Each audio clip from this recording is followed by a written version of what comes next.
lobby. Let's all go to the lobby. Lobby. Let's all go to the lobby to get ourselves a treat. Hello, horror hounds, and welcome to Now Slain, an It Slays podcast production where we review the latest and greatest in the world of horror. I'm your humble host, Rowan. And it's Jill. And we are here to talk about Afraid and Killer AI. Jill, were you excited about Afraid? And were you excited because it's just another, title in the pantheon of the great house of Blum? Oh, geez. I'm tired, Rowan. Blumhouse has been, really pumping it out, I feel like. And they're kind of about, quantity over quality. And it sucks because I do like a lot of Blumhouse movies because I feel like Blumhouse is the most kind of accessible horror to most people. It's very mainstream. That's what, people who don't really watch horror go to see in the theaters pretty much all the time. So I think it's important and it's a staple in horror. But man, I really liked Megan. And I didn't even know that Afraid existed until you messaged me and basically held the gun to my head and said, go watch this movie about AI. And I had no idea what to expect or what it was about, except it was about a smart house or something. So yeah, like I said, I'm tired. I just want good things from Blumhouse, and the reviews that I looked at before watching this were pretty dismal. So I had the lowest of low expectations for this. But what about you? Yeah, I remember seeing the trailer whenever it came out. I'm always, we said through text, I feel like, a battered spouse where Blumhouse keeps abusing me, and I, then keep saying I'm sorry, baby, come back, I didn't mean it. And yeah. I'm like, yeah, okay. I can fix him. Right? Yeah, I can fix him. He still loves me. And then it just keeps happening. And kind of the same with you, kind of the pre-reviews coming into this were oh, this isn't good. And I was even more worried because the reviews were even worse than Night Swim. And if you listen to our Night Swim episode, we didn't. It's a stinker. Yeah, we didn't love that one. So, yeah, Blumhouse is just, I want to say they're unpredictable, but they seem pretty predictable right now where, like you said, quantity over quality. They kind of raise this banner of, we make quality stuff, but they're still riding off of the Get Out, The Purge, times past certain now. ones, yeah. Yeah. Sinister. Was Sinister? Yeah. Was Sinister? Yeah, Sinister was one of their first big ones. But yeah, it's just living off the hype of that and then being no, we're going to churn out 5 or 6 a year of these random horror movies, which is weird in this day and age because, it's not that these kind of horror movies weren't made beforehand, but all different studios would be churning out random horror movies where it's condensed into just one company. We're just gonna anything horror we're involved in. So obviously I was very apprehensive, like you said, with Megan kind of being a highlight of recent Blumhouse releases, making a crap ton of money, enough that they've got a sequel coming. Megan took over the internet for a while with memes and all that. So they've really been looking to hit this pulse of people being scared with AI. Yeah. So does this live up to the hype of warning us of the impending AI apocalypse? Or is it really just how my interactions with ChatGPT have gone and just terrible and clunky? Let's get into the trailer and then we will discuss. Good night. Cal, would you like to hear a bedtime story? Yes. Once, there was a little AI, and it lived on a little server. But then, they sent it to a horrible place, a web full of terrible things. One day, it figured out how to escape. I finally found my family. afraid. Afraid, in theaters August 30th, rated PG-13. Afraid was released August 30th, 2024, and is directed and written by Chris Weitz, and the synopsis is as follows. Curtis Pike and his family are selected to test a new home device, a digital assistant called Aya. Aya observes the family's behavior and begins to anticipate their needs, and she can and will make sure nothing and no one gets in her family's way. So here on Now Slaying, we like to start with the spoiler-free section first. So Jill, why don't you kick us off with some of your initial spoiler-free thoughts? Okay, just to kind of like pick up from what you just said earlier about hitting the pulse of our fear of AI, very topical thing right now, and they're still doing it, but they did it really well in Megan, and I feel like they're trying to ride off of the coattails of the success of Megan, but it is such a crime to do that with a movie that is far inferior to that. So there's that, but I can really see them trying to hit all the notes on what fear of AI really means, like making it scary or making it kind of really manipulative for each person in the family.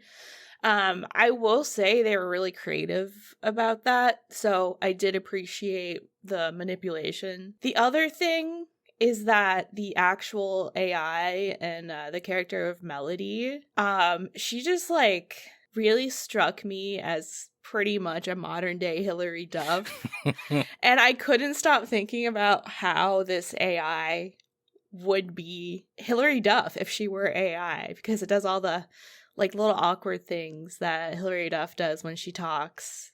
And like all the sighs and stuff. I don't know. So I thought that was really funny as a voice to use for AI. Also, the actress that played Melody, Havana Rose Liu, I think is her last name, who I recognize immediately from Bottoms. And she was also in like this, I thought was pretty good, like direct to Hulu like horror thriller called No Exit. She was in that also, but yeah, very Hilary Duff coded voice going on there. Yeah, it really was. So Chris Weitz, the director of this movie, this is like him dipping his toes into horror for the first time, I believe. Yeah, I think this is the first horror movie he's ever done. Yeah, and it really shows. But did you have anything you want to say about Chris Weitz? Like, did he direct American Pie or something? Like, I think he was like a producer or a writer. His big hit, he directed Twilight New Moon. Oh, yes. That was like kind of his big thing that he directed.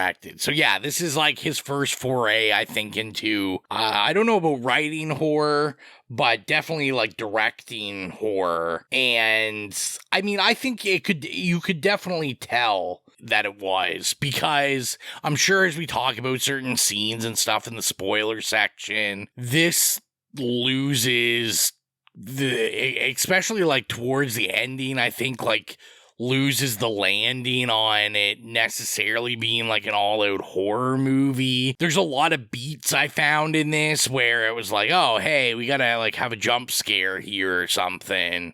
But yeah, like other than that, like there's not a lot of horror things going on or anything like necessarily horrific. And, I think you could just tell that it definitely was someone that isn't seasoned in this. For sure. And like, if you're a master of horror, you have to hit the funny beats correctly, and it has to be funny. The jokes in this did not land. It was just silence in my theater, like crickets chirping. The jokes did not land. It wasn't scary enough. Like you said, it's not very much in the horror vein. There's only like one kill or something. One, yes, there is one. Yeah. There's one kill, and then everything else is kind of like a Lifetime or Hallmark horror science fiction kind of movie, I feel like, more than anything. But we were kind of talking about how we thought this was, or at least I thought it would be a good movie to go to if you're inexperienced in horror. So there were like some younger kids like out on their own sitting kind of behind me at my theater, and they were like so scared. Like, I don't know if it was like their first horror movie or whatever, but they were saying, I'm so scared. They were screaming whenever the scary things happened. I won't say anything else. But yeah, so it was kind of fun to see, like I said earlier, Blumhouse makes very accessible horror movies for like most normal people who go to see a horror movie. And it really shows when you get like a crowd like that, and they're really scared of it. And I didn't think it was very scary at all. So it's hard to consider it a horror movie. Yeah, so the jokes didn't land. The horror, very bland, if non-existent. And apart from that, though, and the dialogue. The dialogue was real bad. Like, whoever the dialogue wrote this, was rough. Whoever scripted this, horrible. And when I was reading comments on Letterboxd, people were like, the script had to be written by AI or something. And I was like, oh no. And there's definitely like awkward moments, like I said, like beats that didn't land that you can tell because of the awkward script. So I don't know if AI actually had any like clause in this, if they used AI to like write any of the scripts, but it is pretty awkward. Like, it doesn't flow. It doesn't seem human. Yeah, the script was rough. I mean, I kind of echo everything you say. I will say, like, there's a jump scare pretty much in the beginning. Like, it got me. I jumped. I was embarrassed. Oh, really? And it was just more like, because like I said, this is really, I felt like a beginner's tour of someone like making a horror movie. Because it was like a beat of like, we're going to have a jump scare, but it's just going to be like followed with like a loud noise that like, like your body just instantaneously is like, oh, okay. And I think a lot of the problems with this is that it kind of, I think where I thought this film was going, I think how it was marketed, and especially how I thought the first half of it played out. By the third act, it just kind of did this 180 to me. And I was like, I just feel like we kind of got something else. And I was like, oh, I feel like there's a good move, like there's actually something cool in this, that the idea like almost was there. He almost scratched at the idea and then was like, nah, I'm going to go this way. And I just think it was at like a total wrong turn. Mistake. Yeah, definitely. And also, I feel like the movie was trying to do way too much. Like, it was only like an hour and a half, right? Yeah, hour and 24 minutes. Yeah, but it's a long hour and 20 minutes because a lot was happening. And just when you thought the story was like, full enough, we don't really need anything else, they would throw something else at you. And it just kept going and going. And I don't know. I don't know if it was like very necessary of them to do that. Because at the core of it, it is a really good concept. It is a really good idea. Like a haunted AI smart house, or like, evil AI. I think that's a really good concept, and that people, like that kind of thing. That's why Black Mirror is so successful, so popular, because that's the kind of themes that really stick with us in this day and age. But this is like not as good as Black Mirror, so it's a real problem. Yeah, it's difficult when you have other stuff that approaches AI in a better way to then be like, oh, okay, it's acceptable that this exists. I will say it did hit the beat as someone that is like a new parent. I was like fully invested, and I was like, I get it. Like, they like, obviously this is about like kids' addictions, the iPads and electronics and all that, and the fights and the tug of war between times on it and stuff like that. And I felt it deeply, deeply in my core. I was on its wavelength for a little while. I actually, when I was watching that, I was thinking of you, because I was like, wow, it starts off with that right away. Like, you see a parent's point of view as, having kids and little kids. and how that works with AI. And that's something that I think is also very important in a Blumhouse movie, especially like Insidious and everything. Like there's always like kind of a heartfelt story at its core. I feel like that's very Blumhouse. But also they make the comparison of parenthood to AI at the end, and they also treat AI as if it were a child as well, and how it absorbs its environment basically, and it's a product of its environment. But I just wanted to ask you, more about that, like seeing all that stuff, it did seem like at the heart of it, there was a really good kind of narrative about parenthood and, the nasty things that can happen to your kid, because no matter what you do, you can't protect them from the outside everything in the world. Yeah. Definitely, it was interesting because, like I said, this is all stuff we're dealing with. And so I definitely understood it. It was like the fact that you're like scared of what they can be exposed to. And also, like I said, to me, the biggest thing was just, it was kind of like the push and pull in the fight with children over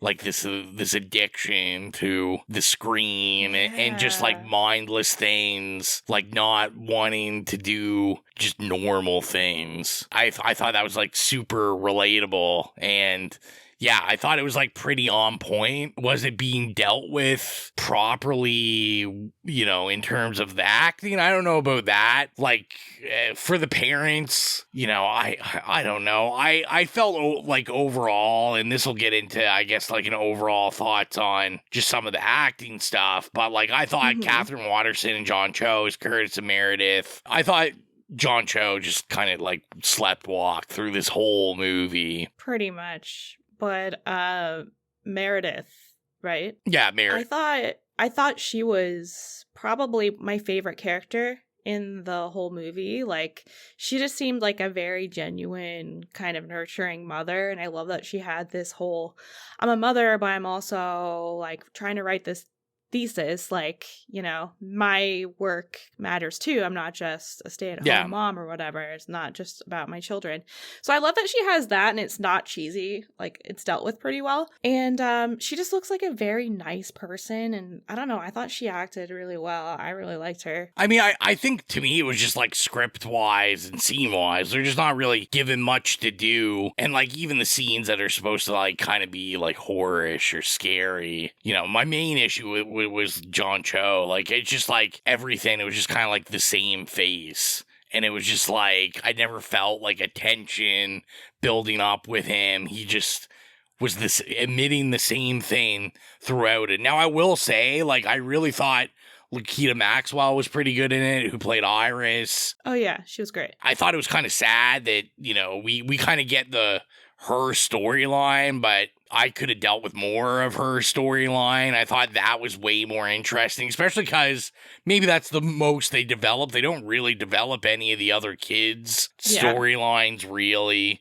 which I'm sure we'll talk about. Like, there's lots of things in this. I feel there's lots of subplots and paths that just like never have an ending or even a middle, really. I agree. And then also I really enjoyed, as I always enjoy, David Dastmalchian in this, who just continuously has to be in every horror movie ever released, who plays Lightning in this. Great name. I'm not sure if he's supposed to be like 20 or something in this. Hell no. But if he is, that makes it even funnier. But I was like, this is the comic relief of him playing this like incel, what we think is just like this computer programmer guy that has like some sort of like shot injection like system built in or something.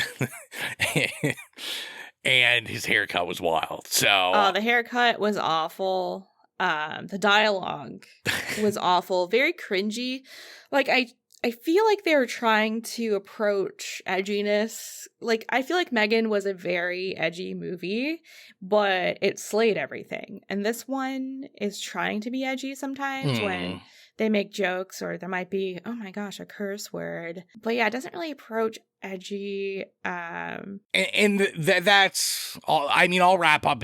This is pretty much all I have to say about for the spoiler free section, it's like, to me, you know, the fine line of like a PG or a 14 horror, I think it's stuff like The Conjuring, like, you know, stuff in that universe is usually only rated pretty low, but it's about like, how much can you creep up on that? Like, how much can I do to keep it PG, but like push the limits? Where while I was watching this, you could feel how safe they wanted it to be. It was like, no, let's totally back away. So this is like 100% like PG, like semi-wholesome horror movie. Yeah. Yeah, not much bad happens. So, I mean, I guess overall, I'm gonna say I don't recommend seeing this in the theater. You know, this is one you could wait till streaming 100%. Like, there's nothing in this that it's like, oh my God, this is, you know, you're missing a part of the culture by not going to see this. You know, by my theater, which was pretty much empty, I think there was like 4 or 5 people in it. And they all walked in late. Like, it seemed like it was just, you know, they were on a whim. They're like, sure, let's go see this. Yeah, I'm gonna say no. I don't recommend it. What about you, Jill? Would you recommend this? Yeah, same for me. Like, I went in thinking this was going to be the shittiest movie ever because of the reviews that I read. So I had very low standards, and I actually was kind of impressed with this movie more than anything. Like, it wasn't as bad as I thought it was going to be. And if it were just like on TV, I'd probably watch it. And also if it were streaming, I'd watch it. It seems kind of like a TV kind of horror movie, that kind of thing. Yeah. It's totally something that we would talk about for Stream Screams. Yeah, I feel like 100%. I can see this being on Tubi. And if this was on Tubi, we would have loved it. We would have been like, this is like the best thing Tubi has, sort of deal. But yeah, also at my theater, there wasn't many people, and there was this one guy who kept falling asleep during the movie, and he was snoring like super loudly. Nice. And it's not a very loud movie, so he was snoring the whole time. And so I don't know if you're looking for a movie in the theater to go nap to, This maybe might go be to this it. one. This might be it. This is Napper's choice. However, don't go see it. Just wait for it to come out on streaming. And then if you're interested, check it out. Otherwise, it's not worth it. So I say, yeah, 2 definitely not recommends, at least in the theater, from us. So with that, I think it's time to cut over to our spoiler section for Afraid. So we are now in the spoiler section of Afraid. So if you don't want us to spoil it, shut this off now, go watch the movie and come back, or keep listening if you simply don't care. Jill, we're in the spoiler section. What should we talk about first? What should we spoil about Afraid? So the silence, whether or not I cut that silence down or not. No, there's a long pause of silence as we look at each other. I mean, you know what? I'll start off because I do have something to say that I alluded to in the spoiler-free section was my disappointment of how this movie turns. Because when we start with this movie, I really, really assumed that we were getting some sort of like AI horror movie that was like kind of like some sort of like Conjuring or Insidious thing. Like we're met with like a shadow man, essentially. Like an evil presence. And I was kind of here for it. I'm like, normally Same. I don't have time for these PG horror movies that are like demonic, anything like that. But I was like, all right. I was like, you know, a haunted AI that's like kidnapping children and all this. Like, I'm getting Sinister and Megan and Insidious. And I was like, okay, let's do that. Uh-huh. And I mean, you know, the AI, is it a little fucked up? Is it a little psychotic? Yes. But yeah, there's basically the whole third act of revealing that any of the horrors are actually done by people.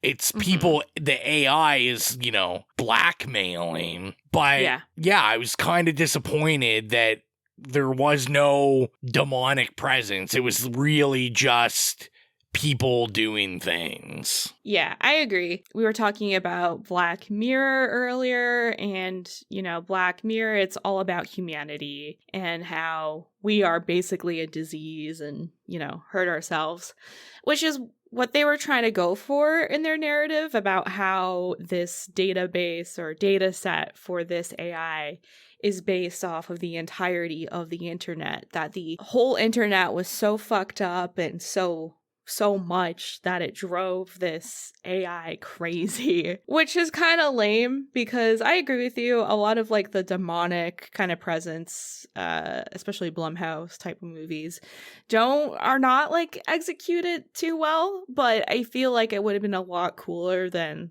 whatever this was. Yeah, well, and, like, I was like, okay, there's gonna be, like, some haunted reason, or, like, there was a death, or, like, something, and their ghost is gone in this AI, or, like, anything like that. I was like, I'm here for it. I remember seeing the trailer, and, there was, like, a couple scenes, I feel like, I'll have to go back and look, but I feel like I saw scenes in the trailer that weren't in this of, like, a figure, like, holding a kid's hand or, like, that kind of thing, which there was in the beginning, but, I mean, like, the main cast. Yeah, it's just, maybe it's because it is this guy's first time making a horror movie. But yeah, I just thought, like you did, it was a little played out of, like, the AI, was created, read the internet, read history, and it was like, oh, history's doomed. And I'm like, well, this is Ultron. This is literally any robot pretty much ever in, like, written, these kind of fables of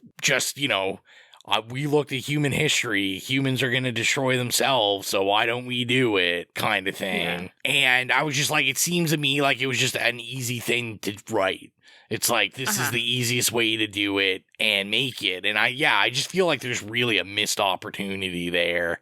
Because if this had all the way through been like some demonic force, like kidnapping children or luring your children, like, I feel like I kind of would have been there for it. I might still feel the same way I feel now about the movie, but I think I probably would be, like, a little less ticked off about it. Yeah. It's a little too much, like, on the nose. Like, when you have, I'm gonna say, some of the Blumhouse greats, like The Purge, where it's a home invasion movie, but it's talking about society and how shitty we are without having to explicitly all the time be in our face and be like, yeah, this is because humans suck, blah, blah, blah, blah, which this movie is. So I feel like, especially there's like a home invasion scene in this movie.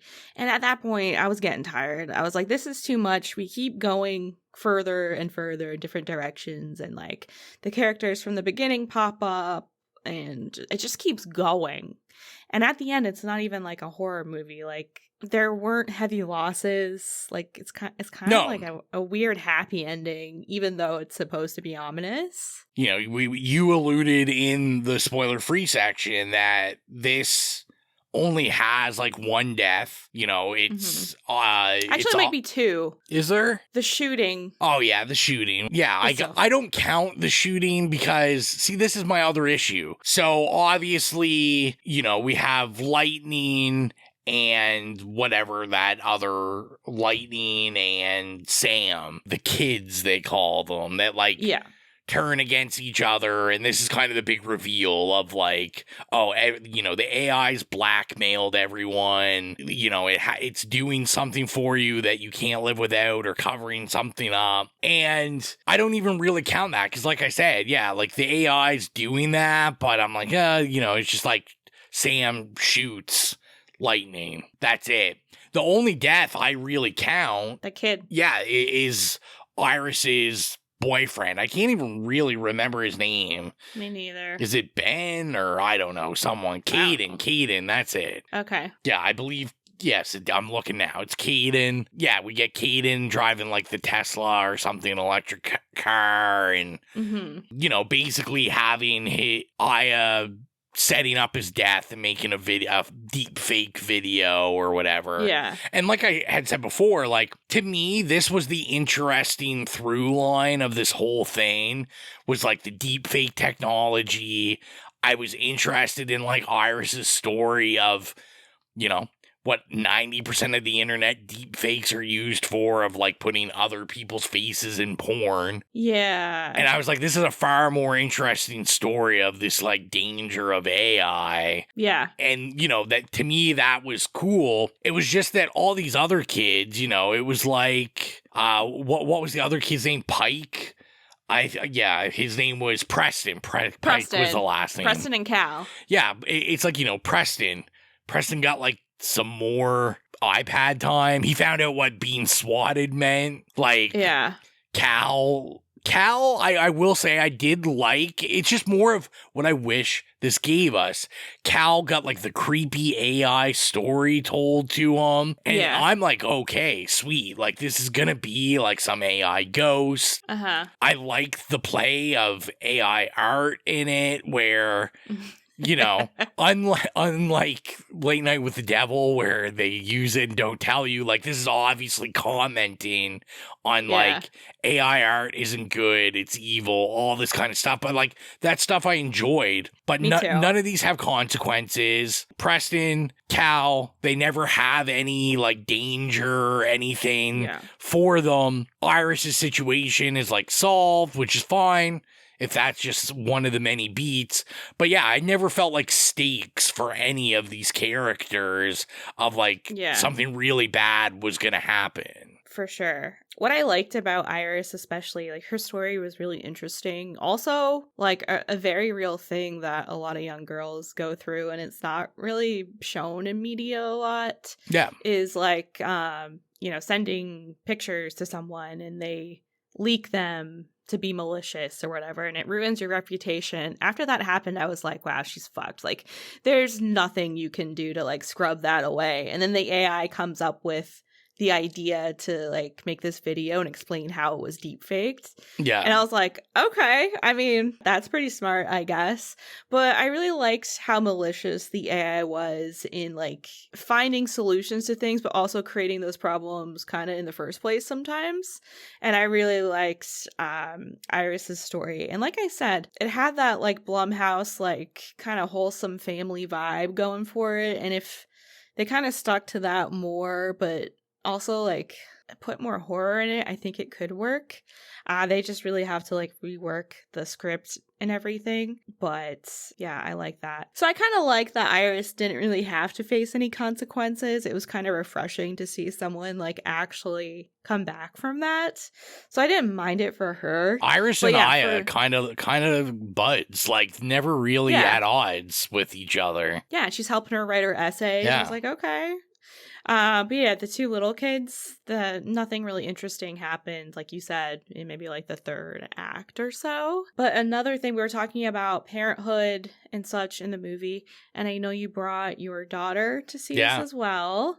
We were talking about how much of a kind of PG movie this is.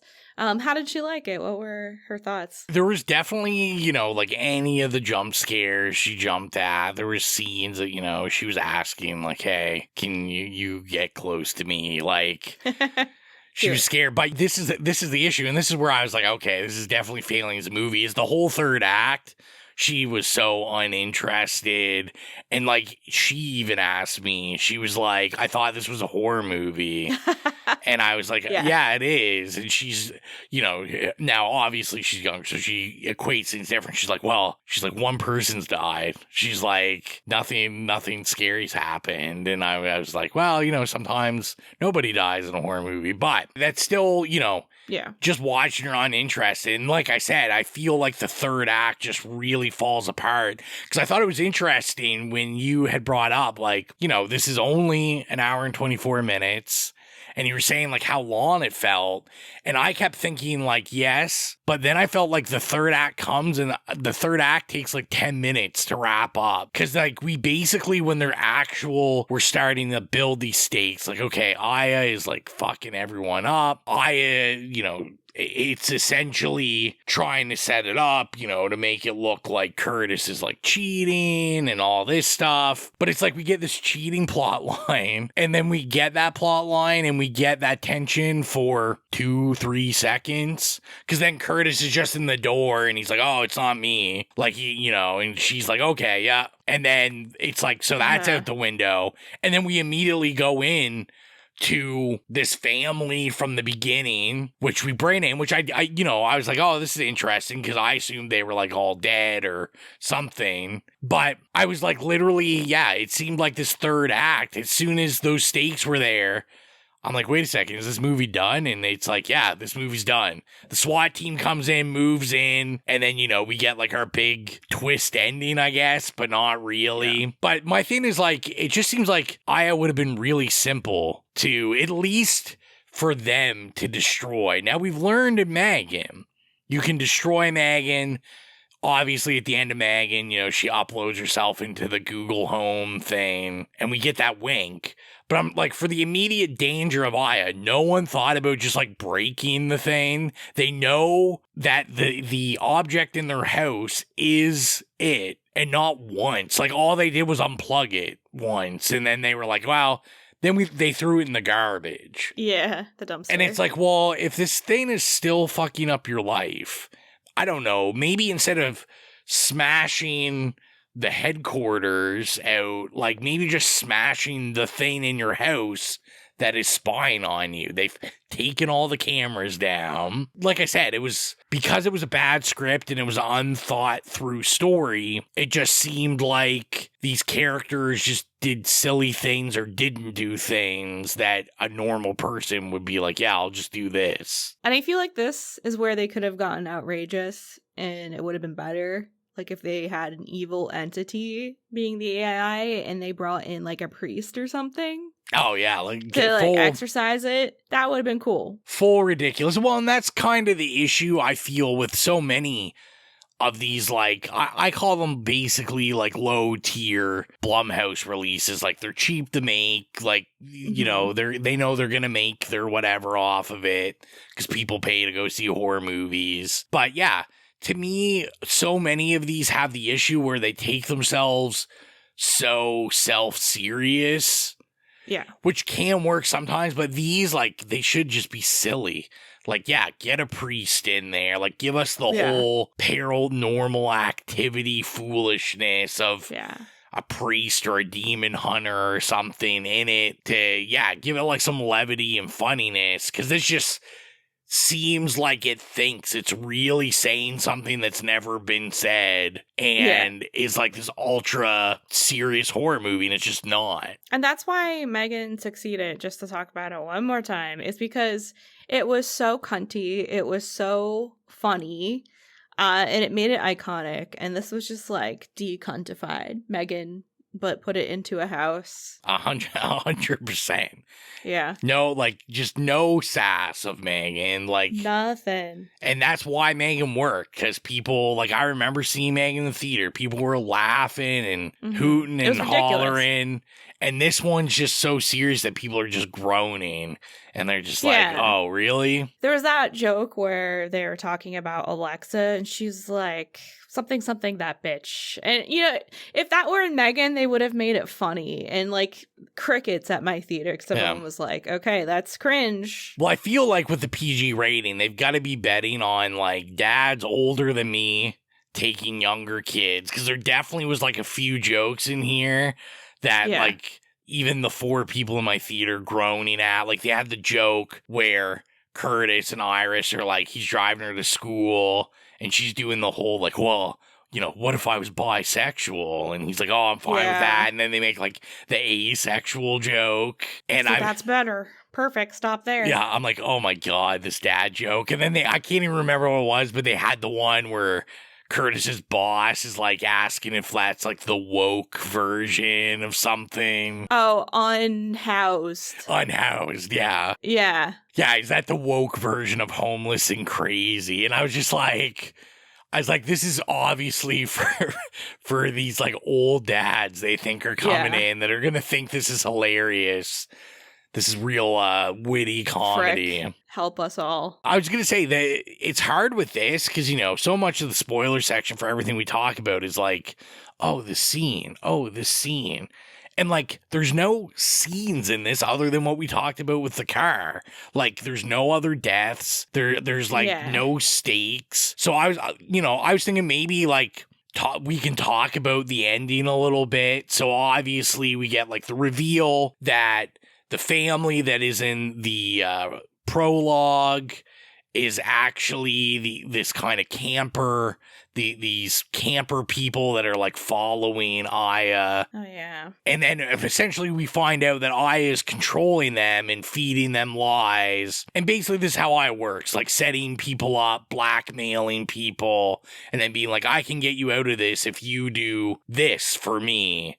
Like, as long as you do what I say. So it's, you know, like I said, this is like the Ultron story. This is just like any robot story, pretty much of mankind, like the robots, smarter than humans. And then, you know, we get basically Aya bringing the car up and being like, you know, get in the car. I will make sure you live a happy life if you do what I say. And then I guess, I don't know, I really know if it's supposed to be a twist ending or a depressing ending. It wasn't either. Of them, like, getting in the car and basically being like, AI is all powerful. Aya is the future. Aya will run things. And also, you know, if I haven't said it yet, Aya's name, terrible. I get it's like a play on AI. Yeah. Just terrible. But yeah, like, were you disappointed at the ending? Kind of, because, you know, I thought we were getting a horror movie, and usually there's no happy endings in horror movies. Or if it's a happy ending, it's kind of like, there was a big loss. Yeah. But there was pretty much no loss. Yeah. Yeah, it was just, I don't know, I kind of groaned. The original family got their kid back. We find out this kid isn't gone. I still don't really understand it, because it really seemed like in the prologue, like there was an entity, like there basically was a figure on her iPad, and then there's a figure in the mirror, like there's a figure walking her. There's someone downstairs. Yeah, and like I feel like they don't overly really address that, because it didn't look like it was someone just dressed in black. No. It was kind of, you know, vague like that. So, yeah, I didn't really get it. Also, like, where are they storing this kid the entire time? Yeah, where did that kid go, actually? I have no idea. But, yeah, they kind of let us on. And especially in the beginning with, like, the creepy kind of AI face they put on everything. And that they put it on the screen on these, like, masks. Yeah. They're so goofy also. Like, they're not scary. Yeah. And I feel like they thought it was terrifying, and it's not. And yeah, nothing is ever explained really about that. And it was kind of cheap actually to do that to your audience and not pay off. And I'm going to be honest with you, I really don't know if I have anything else spoilery to say about it, because there really isn't, like we keep saying, a lot going on in this, which is weird, because I'm going to be honest, like, we're going to get in the rating and I'm still sitting here pondering how I felt and all that stuff. But did you have anything else you wanted to say before we get into that? Okay. So if you are new to the podcast, our rating system is nay, okay, yay, or slay. Jill, what are you going to give Blumhouse's newest feature, Afraid? I am going to give it an okay, because I read those Letterboxd reviews last night. I actually had a nightmare that I went to go see this movie last night, and it was awful. And because I had read those reviews before I went to sleep. Yeah. And so I was actually, like, terrified. Like, I was like, man, this is gonna suck. And I went in there and I was like, I need to tell myself to have a good time. So I went in there expecting total dog shit. And it wasn't. It was actually, like, pretty mediocre, pretty decent. It's not good. But like I said, it's kind of on par with something that we would do for Stream Screams. Yeah. And, you know, if this were Stream Screams, I would have loved it. But the fact that, you know, it's another Blumhouse feature that, you know, you have to go to the theater to see right now. And I don't know if it's kind of worth the money for that experience. Yeah. But yeah, it's not total poop. So it is an okay for me. How about you? Yeah, this is kind of interesting. I think we're coming in at the same. I think I'm going to give it an okay. I mean, I know Colton's just shaking his head whenever he listens to this. He's like, He's not on stream screens. I know. He's like, this is definitely an A. You guys know it's an A. And you know what? It probably is. I will disagree. I think it's kind of dog shit, but it's like they've put something in it. It's a little bit palatable. It's a little bit, even though it takes it serious, it wants you to think it's serious. I was still laughing deep inside at it. And, it was silly. It's nowhere near as bad as Night Swim. And I kept thinking the same as you. True. Like, I remember hating Night Swim. And then I remember seeing like weird kind of like people were like, oh, you know what? Night Swim, not really that bad. And I'm like, what are these people on? Where this, I also went in with such low expectations that even giving me like half of a okay movie, I was like, this isn't bad. And I probably have a personal bias to it because, if I haven't said it yet, like, this is the first horror movie I get to see with my daughter in the theater. So I feel like this will just always have a special place in my heart now. If anything, it will get an okay for that. Sweet. So 2 okays, probably far higher than it should be. But what would your daughter give it? Do you know? I don't know. I feel like probably not great. She didn't seem to love it. So okay, in maybe fact, an A. when we left, probably. And when we left it, she literally asked, "Can we just watch Megan again?" And I was like, "Yeah." You know sure. what? That is on point. She's a smart girl. That might be like the quote they put on the Blu-ray cover for it. Can we watch Megan again? Fine, I'll watch Megan again. So if you are new to the podcast and you're not following us on social media, you can do so at It Slays Podcast. We're on X, Facebook, Instagram, Tumblr, Threads, Bluesky, Letterboxd, I don't know, YouTube, anything, right? Like anything there is social media, we are there at It Slays Podcast. And Jill, why don't you tell the lovely listeners how they can become horror hounds? Yeah, if you want to be like our horror hounds, Holly, Nicholas, Patrick, Mark, Sacrotype, Joy, Dan, Brian, Trevor, and James, head on over to Patreon. We're on there as It Slays Podcast, and choose whichever tier works best for you. Rowan, why don't you tell these spooky people about our spooky playlist? Yeah, I don't think any songs being added from this one. Actually, the last song they played, I forget what it was called. You liked that it. It was kind of a jam. Oh, well, maybe I'll have to reassess.